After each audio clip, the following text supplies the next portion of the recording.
Hello friends, and welcome back to another lesson. We all know that antibiotics are the best method to fight bacteria, right?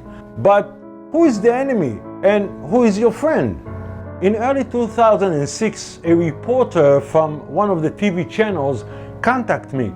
He was doing an investigation report on antibiotics. I told him I was interested in showing what antibiotics do in the body and not what the results of using it are, which are reoccurrent of acute diseases and antibiotic-resistant bacteria. Of course, he would not include that in his report. In summary, it is clear that antibiotics are widely used, and in many cases it was not needed. Because when you go to the doctor, most likely you leave with a prescription for something. The doctor's plan to treat your ills with drugs that can eliminate pain, lower fever, and destroy bacteria. Due to this practice, over the years, antibiotic-resistant bacteria were developed. The question is, why bacteria, which were around us from the dawn of time, decided to evolve to be a life-threatening and killer bacteria? Well, there are two reasons for that.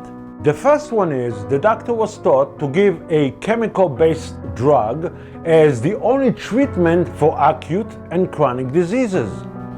The second reason is you have no idea why you are sick and what antibiotics do in the body.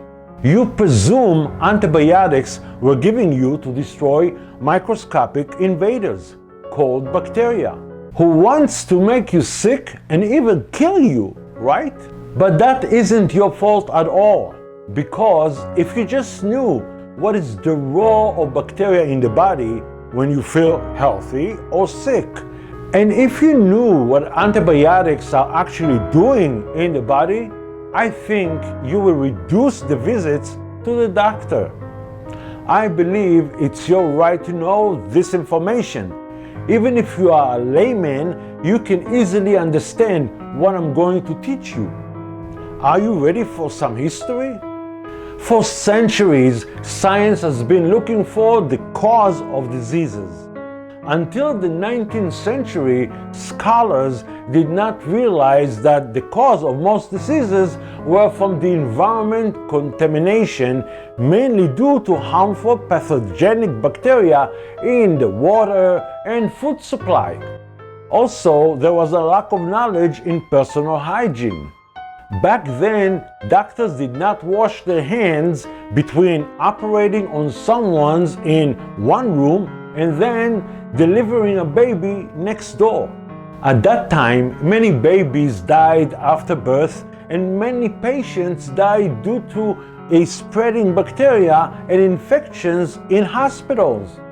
Before the 19th century, science did not find ways to deal with pathogenic bacteria from our environment.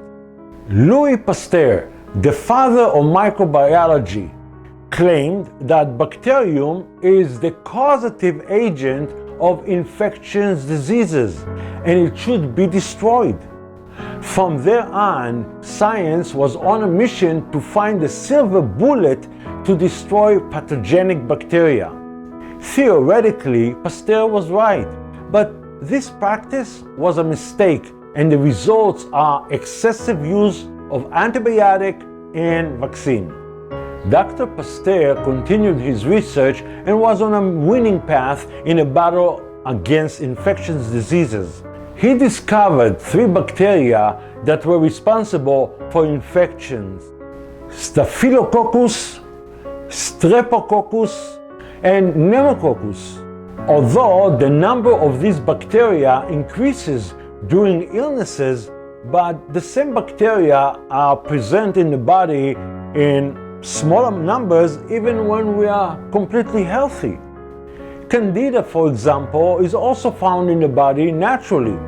Candida reproduces beyond control in certain conditions and becomes a harmful fungus. And that's what happens with Staphylococcus, Streptococcus, and Pneumococcus that Pasteur claimed to be the cause of infectious diseases.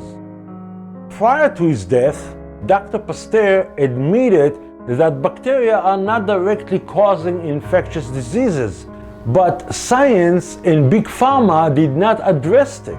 They wanted to eradicate the diseases with profitable silver bullet, no matter what.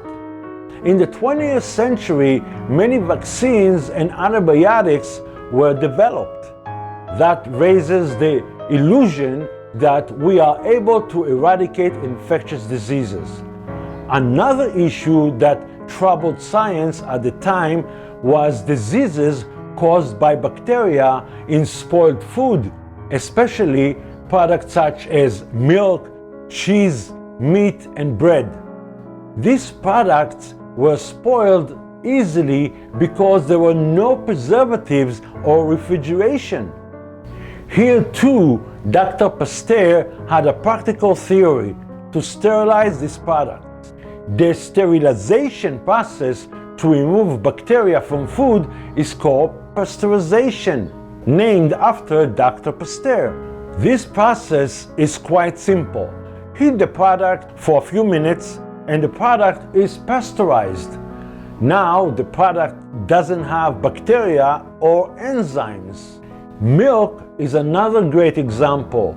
Every breastfed animal feeds on fresh milk straight from his mother. This fresh milk has a life energy and bacteria that was not exposed to air or heat. It didn't go through any oxidation or pasteurization process.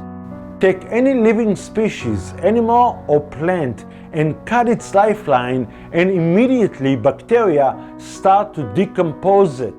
The enzymes that gave life are now recycling it. So what bacteria do in the body? Until a few decades ago, all microscopic creatures were classified as bacteria, or in other words, cells.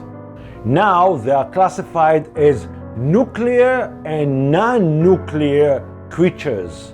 In fact, the ecological biological fabric of the earth exists thanks to microbial cells. Some are unicellular, others are multicellular.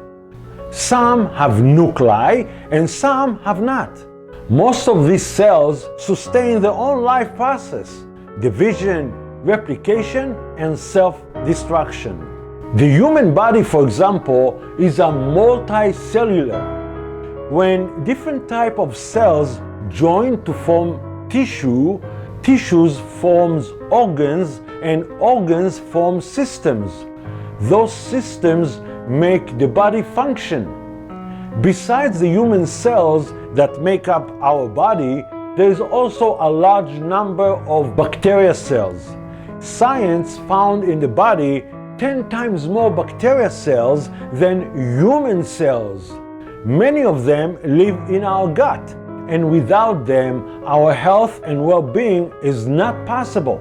Though the popular belief is that bacteria causes infections, most of the bacteria in us are not pathogenic and they do not cause infections or diseases. Now, unlike human cells who don't have cell wall, bacteria, friendly or pathogenic, have a cell wall around them. The action of antibiotic is to destroy the cell wall of bacteria. Antibiotics do not harm the human cells because they don't have a wall around them.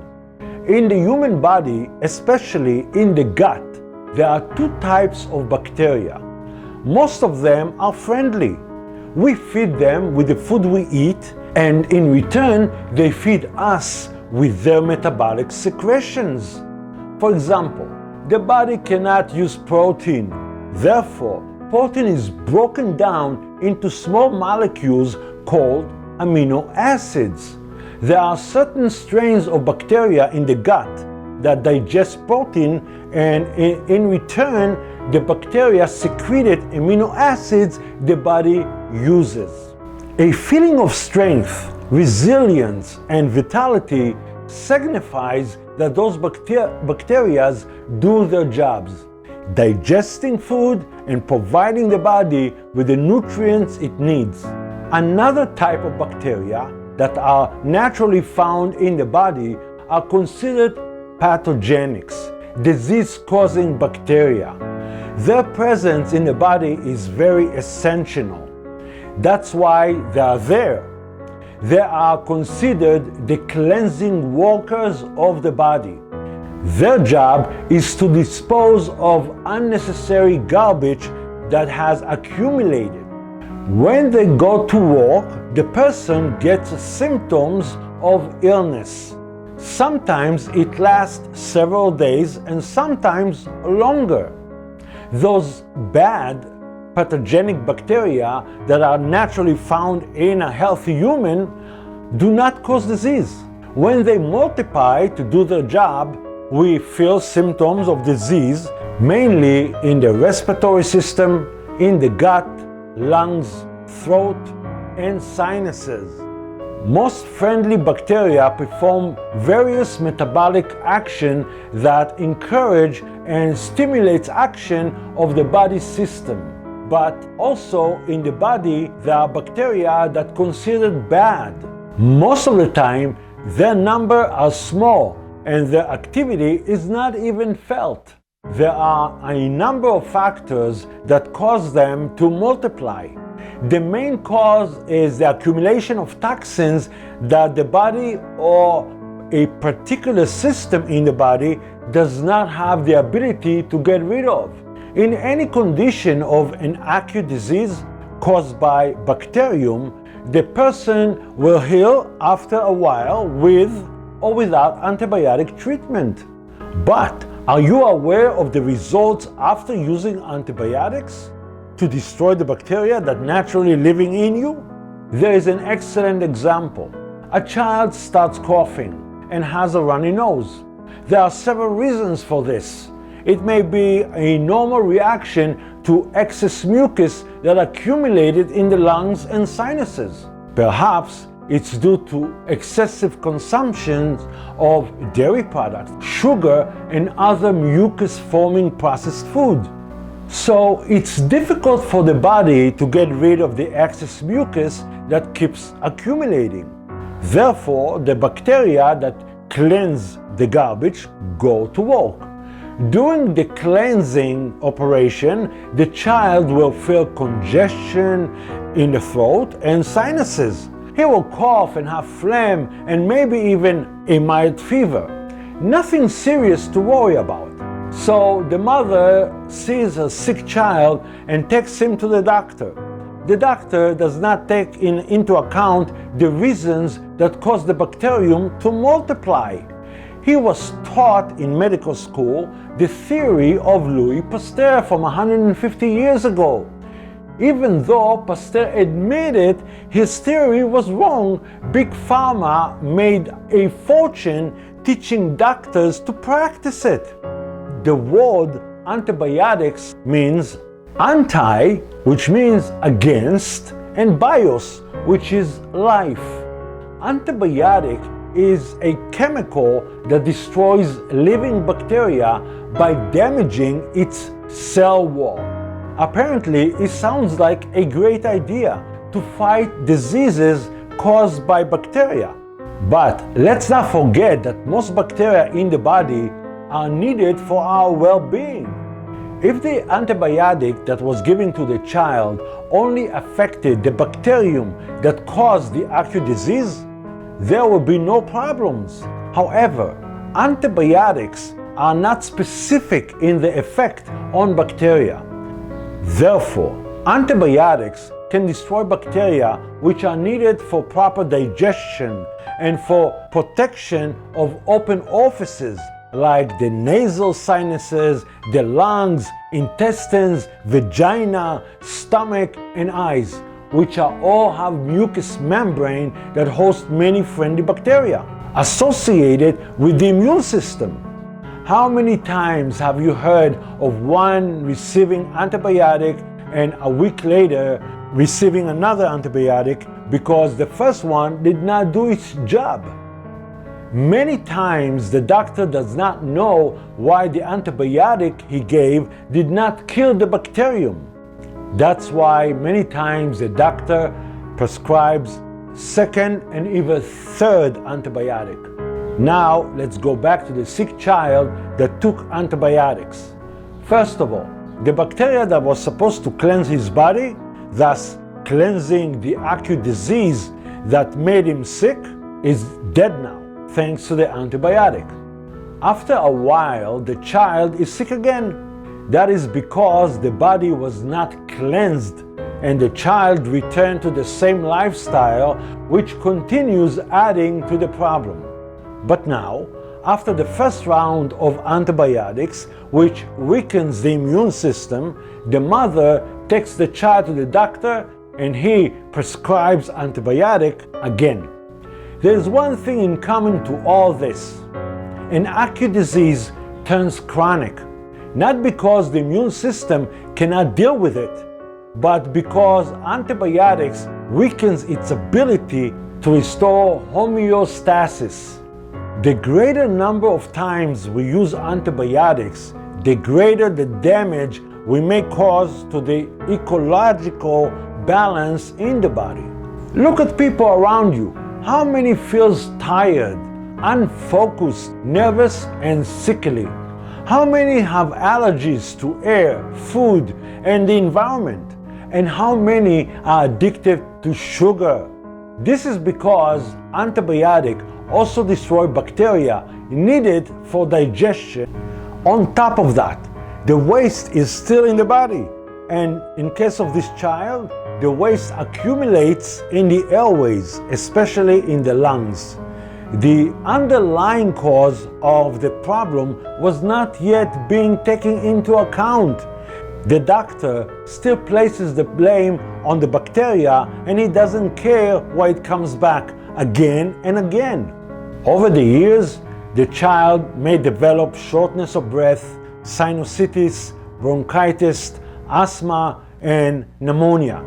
Chronic infection is the underline of neglecting taking care of acute diseases. So, what happens in the body when you take antibiotics? When taking antibiotics that destroy microbial life, a number of chain reactions occur that may not go away. Let's take, for example, an average adult age 50 to 60 years. Now, let's go back to his childhood when he started taking antibiotics for all sorts of infectious diseases. So, how many times did he take antibiotics in the past 40, 50 years? And how many chronic diseases did he develop? One of the causes of chronic diseases is shortage of essential nutrients. But why was this shortage created? When we're born, our body has reserves of essential nutrients such as minerals, vitamins, and enzymes. But over the years, we have created shortage because we eat more industrialized food that the nutrients were stripped out of it to prolong its shelf life. However, beyond food and nutrition, another reason for that is shortage of friendly bacteria in the gut. Those bacteria were destroyed by antibiotics, and now the digestive system has a hard time to processing the food eating and to benefit from its nutrients. The average person, when he has reached the age of 60 or 70, has one or more chronic diseases, and for that he takes medication on a daily basis. Now, the pollution is not just biological, but also chemical pollution, which has accumulated due to the use of chemical-based medication and chemical added to what we eat and drink. As the person gets older, the amount of medication, pain, suffering, illnesses, and hospitalization days increases as well.